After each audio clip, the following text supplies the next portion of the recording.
Bonsoir, shalom à tous et à tous, et à toutes, pardon. Je vais attendre un petit peu que vous vous connectiez.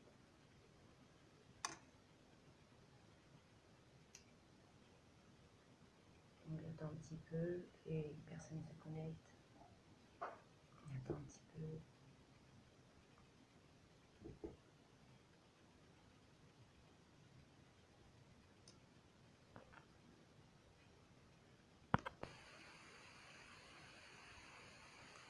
J'invite un petit peu tout le monde.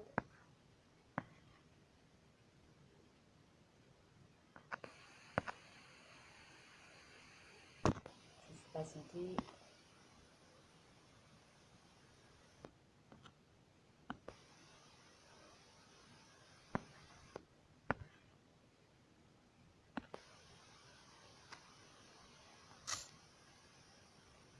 Bonsoir, bonsoir. Donc aujourd'hui, je viens de nouveau sur mon petit direct pour vous parler un petit peu des réseaux sociaux, les chrétiens et les réseaux sociaux. Mais je parle des chrétiens, mais je parle en généralité aussi de toutes les personnes, enfin, pour vous prévenir de petites choses que le Seigneur me met toujours à cœur. Donc voilà, aujourd'hui, voilà ce que dit la parole. Dans 1 Corinthiens, quand on prend la Bible, dans 1 Corinthiens au chapitre 6, au verset 12, Dieu nous dit « Tout m'est permis, mais tout n'est pas utile. Tout m'est permis, mais je ne me laisserai asservir par quoi que ce soit. » Paul dit qu'un chrétien peut user, en fait, quand il s'exprime, bien sûr, à l'église de Corinthe, qu'on peut user avec la liberté des réseaux sociaux, bien sûr, pour des différentes choses. Mais le souci qui se pose, c'est qu'aujourd'hui, certains chrétiens ont compris qu'ils recevaient de la tolérance, en fait. Pour cela, Paul dit que tout n'est pas utile pour le chrétien, c'est-à-dire que l'homme est libre, en fait, mais appartenant à Christ ne doit pas se retrouver, en fait, sous la domination d'une certaine convoitise, d'une passion, et ne pas se laisser asservir. Asservir, ça veut dire se laisser dominer par ces choses-là. Celui qui est asservi veut dire c'est captiver, ne pas être contraint à quoi que ce soit, en fait. L'homme est libre, hein, mais un domestique de l'esprit de ce péché de toute chose va de notre choix, en fait. Les décisions, nous nous donnons des permissions, mais pas pour autant que nous devons être amenés sous l'emprise de certaines choses dans les réseaux sociaux. Donc, aux Corinthiens 10, 23, tout est permis, mais tout n'est pas utile. Dans 10, oui, c'est ça, 10, 23, tout est permis, mais tout n'est pas utile, mais tout n'édifie pas. C'est-à-dire que tout est permis, mais tout n'est pas bon. Tout n'est pas bien. Regardez. Ce verset se réfère en fait à ce qui est de bon pour nous, et aussi pour les autres, bien sûr, nous chrétiens, mais aussi pour les autres. Mais la seconde qualification qui précise aussi que tout n'édifie pas, c'est-à-dire tout n'est pas quelque chose qui va vous instruire, qui va être constructif dans votre vie, et qui ne vous aidera pas du tout à grandir spirituellement. Paul, lui, refuse lorsqu'il s'adresse à l'église de Corinthe. Tout, premièrement, il dit « Tout est permis, mais tout n'est pas bon pour nous. » Ça ne fait pas du bien, en fait. Tout n'édifie pas. En deuxièmement, il n'est pas constructif, il n'élève pas. Tout n'est pas constructif et n'aide pas à grandir spirituellement. Donc, je répète, hein, bien sûr. J'ai pris mes petites notes.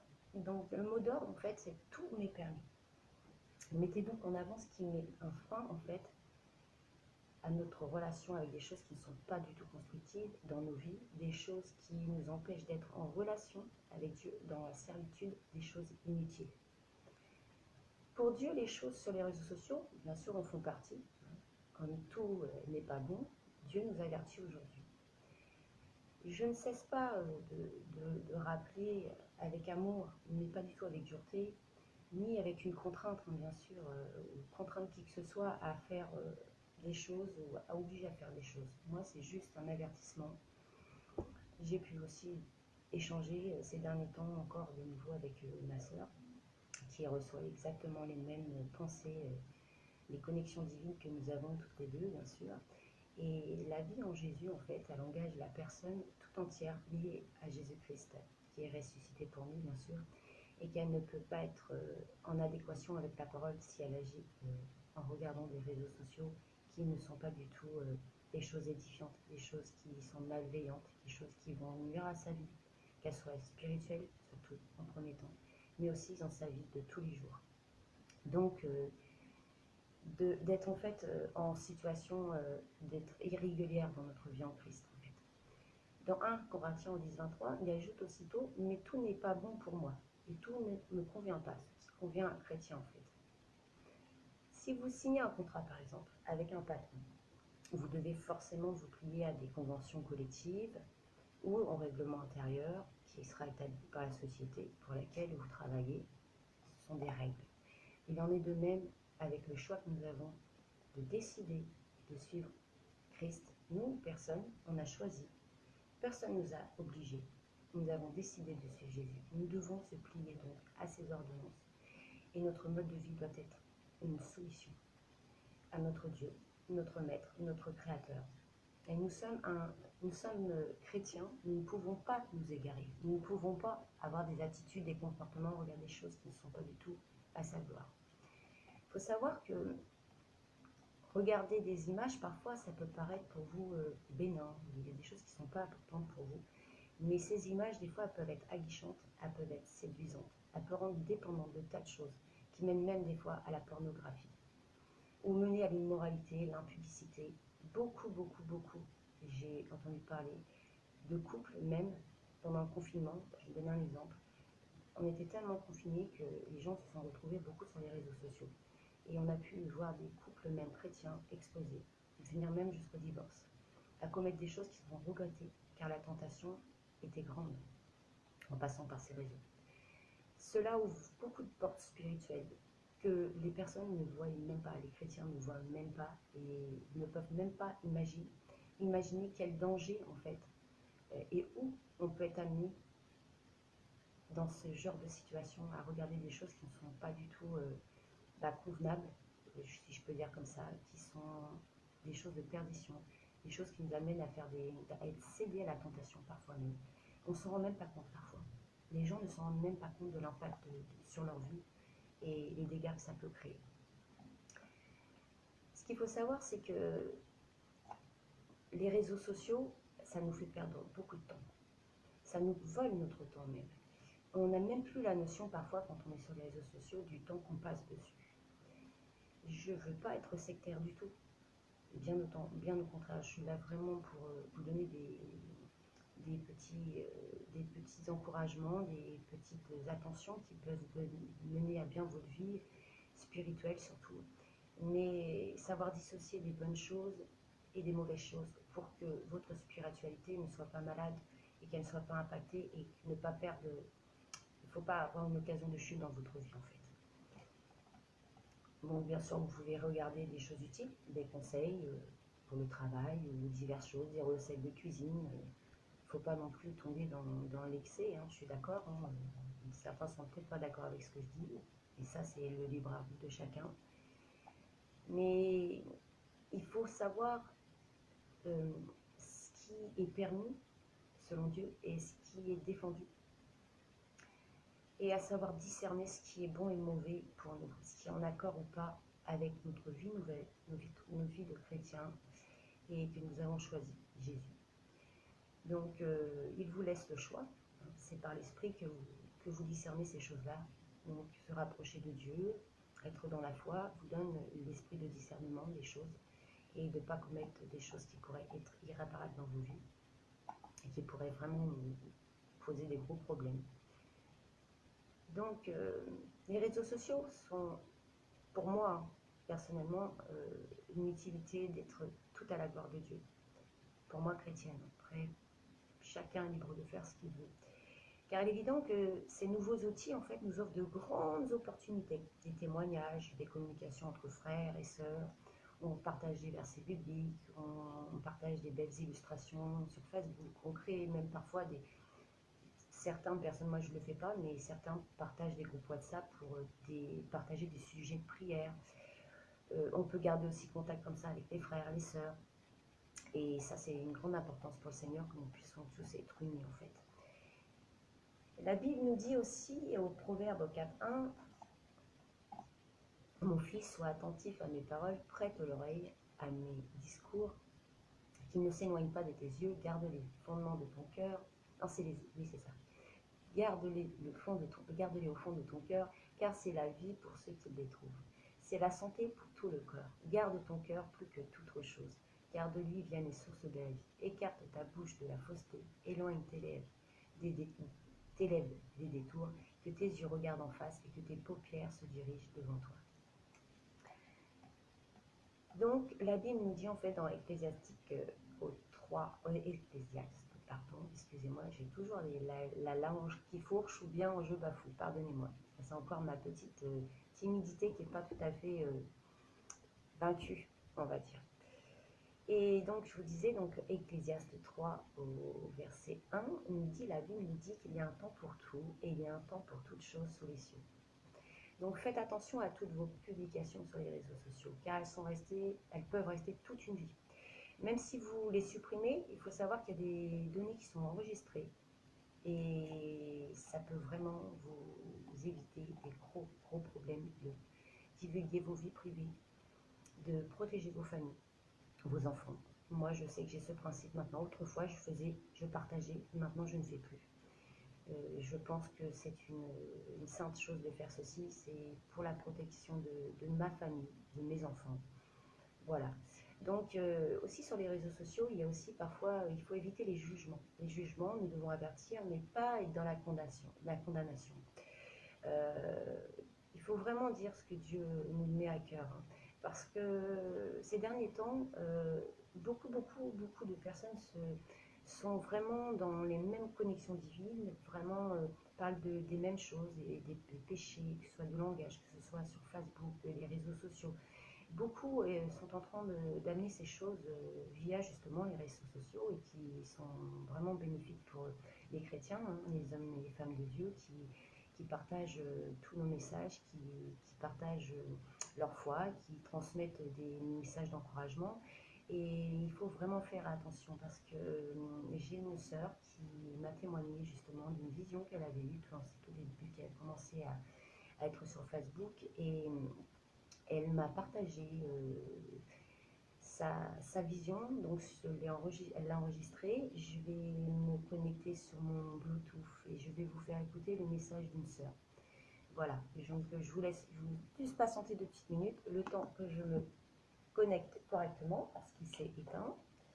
Il n'a pas voulu rester tranquille le temps que je fasse mon petit direct. Pardonnez-moi. Ça, c'est les aléas du direct parfois parce que je ne peux pas avoir 50 choses à la fois qui fonctionnent. Donc, je vais vous faire écouter le message de ma sœur Mila qui a eu cette vision en 2018, je crois, si j'ai bien souvenir de ce que j'ai écouté. Donc, je vous transmets en espérant que ça va fonctionner. Alors, attends. Voilà. Le Seigneur m'a conduite à ouvrir une page sur Facebook pour sa gloire. Quoique j'étais contre depuis le départ sur Facebook, je n'ai pas de ces choses-là. Mais vois pas que le Seigneur me penche à entrer dans cet outil afin que je puisse envoyer ces messages, sa parole et la puissance aussi de l'évangile pour les âmes qui ont besoin d'entendre cette parole. Donc j'ai reçu au départ ça allait, donc je me suis mis en route tout doucement, 1 fois, 2 fois, 3 fois. Et puis subitement je me suis rendu compte que j'ai senti des oppositions. Je ne comprenais pas trop. D'autant plus que je connaissais rien sur Facebook. Donc j'ai commencé à être combattue spirituellement. J'ai prié beaucoup le Seigneur, je ne comprenais pas. Donc j'ai eu des publications qui sont parties, des blocages. J'ai dû plusieurs fois changer mes numéros de compte. Voilà, j'étais un peu perdue devant tout ça. Pour moi, c'était tout nouveau. Et puis, il y avait des blocages. Voilà, j'ai senti des résistances. Je suis spirituelle, des murs. Je sentais qu'on s'opposait à moi. Et donc, un jour, j'ai prié le Seigneur. J'écoute, Seigneur, toi, tu vois l'invisible. Je sais ce qui se passe, alors montre-moi. Pourquoi je suis tant de combat pour qu'un écran? Pour moi, ce n'était qu'un écran. Et puis, le Seigneur, il a vu, hein, il a entendu ma demande en fait. Et puis voilà que soudain, le Seigneur m'a donné sa réponse. Et il m'a donné une vision où je vis derrière Facebook un genre de loge comme ça. Et un homme était là tout en noir, une capuche noire. Et il avait qu'un œil. Et j'ai vu qu'il contrôlait tout ce qui se passait sur Facebook. Et à ce moment-là, le Seigneur m'a dit qu'il y avait des puissances des ténèbres et des satanistes qui, qui travaillaient justement sur Facebook pour recruter, pour faire perdre beaucoup de personnes, notamment à travers des faux profils, hein, des photos. C'est pour ça qu'il faut faire très attention de ne pas exposer ses photos personnelles. Je sais que beaucoup ne sont pas d'accord, mais c'est pour la sécurité déjà de nos enfants. Et en plus, de ne pas raconter notre vie privée, parce que ça peut être divulgué par des autres personnes malveillantes. Je me souviens d'une sœur en qui j'étais avec elle en amie à cette époque-là, qui a été anéantie, son ministère brisé, parce qu'on lui a fait un collage avec une photo pornographique. Bon, elle n'avait rien à voir, hein. Et j'avais beau lui remonter le moral en disant merci, mais je crois même qu'elle a perdu la foi, pauvre femme. Vous voyez comme quoi que ça va loin, hein. C'est un... D'un côté, il faut savoir gérer Facebook, il faut savoir prier, hein, quand on est dans Facebook, que Dieu nous garde quand on se met sous son autorité, hein, c'est son précieux, parce qu'il y a des combats spirituels dans l'invisible. Donc c'est pour ça que beaucoup de personnes se perdent à travers Facebook. Voilà mon témoignage, que Dieu vous bénisse. Donc voilà, j'espère que vous avez pu entendre, hein. Je ne sais pas si vous avez bien entendu. J'ai essayé de mettre un home un peu pour un peu plus amplifier, on va dire, le son et le témoignage de ma sœur Mila. Donc pour vous dire qu'il y a vraiment des dangers sur les réseaux sociaux. C'est très important pour vous de vous protéger, de faire très attention à ce que vous regardez, avec qui vous parlez, de ce que vous partagez. Parce que il y a beaucoup de critiques, il y a beaucoup de méchanceté, il y a beaucoup de choses pas du tout saines sur les réseaux sociaux.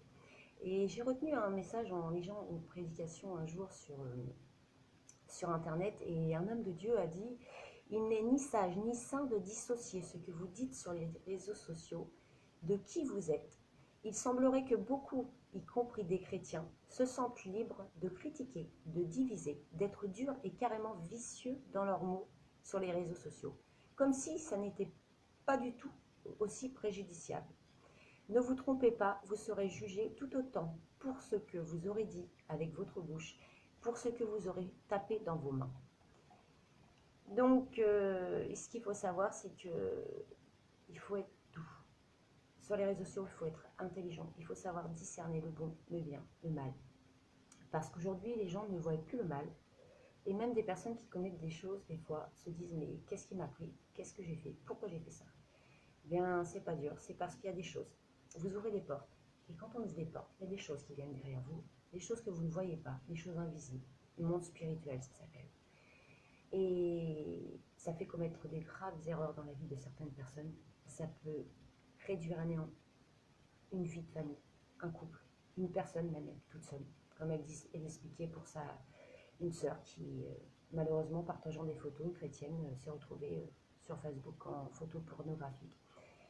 Donc, il est aussi agréable et doux pour des frères de demeurer ensemble, de se serrer les coudes, de vous transmettre ce que Dieu nous a mis sur le cœur, afin de vous protéger, afin de vous avertir, afin de vous éloigner de toutes ces choses. Et ce témoignage, je voulais transmettre parce qu'il me tenait vraiment à cœur. Parce que c'est très difficile de pouvoir relever des personnes qui sont dans la difficulté, qui sont anéanties, et ça peut leur coûter très cher dans leur vie. Et je pense que maintenant, quand on marche avec le Seigneur, ça c'est ma conviction et j'en suis certaine et persuadée, que lorsqu'on marche avec le Seigneur Jésus, on ne peut pas regarder tout et n'importe quoi. Donc tout, comme disait, est utile. Non, pardon, je reprends exactement le terme parce que je ne vais pas déformer. Il est dit, tout est permis, mais tout n'est pas utile. Donc tout est permis, mais tout n'édifie pas. Donc ça veut dire que tout ne construit pas une vie. On peut regarder les choses, mais il faut savoir, comme je vous disais, discerner le bien du mal. Voilà, j'espère que ce petit message vous aura plu. Et je vous dis à très vite. Je vais prier pour vous. Amen. Donc, Père éternel, merci. Merci une fois de plus d'avoir pu éclaircir certaines choses, Seigneur, que tu nous mets à cœur. Vraiment les dangers sur ces réseaux sociaux qui peuvent vraiment causer des graves dégâts, Seigneur. Alors, Seigneur, aujourd'hui, je te prie, Papa, pour que tu puisses donner un esprit de discernement à ces hommes, à ces femmes, chrétiens, chrétiennes, ou qui ne sont pas encore avec toi, Seigneur Jésus, mais qui croient en toi, mais qui ne sont pas venus à toi, de pouvoir discerner, Seigneur. Que toutes les choses qui ne sont pas de toi soient brisées, Seigneur, et que tout ce qui soit de toi, Seigneur, reste. De pouvoir diriger ces personnes, que tu puisses les protéger, Seigneur, afin de leur éviter de graves erreurs dans leur vie, Seigneur. Vraiment, je te remercie pour tout ce que tu fais. Je te remercie pour les paroles que tu mets sur nos bouches, Seigneur. Je te fais tout ça pour ta gloire, Seigneur, uniquement pour ta gloire, mais vraiment pour édifier, élever les autres et pouvoir les aider, les guider, Seigneur, comme tu nous as dit de nous aider les uns les autres et de nous aider les uns les autres, Seigneur. Alors merci pour tout ce que tu fais.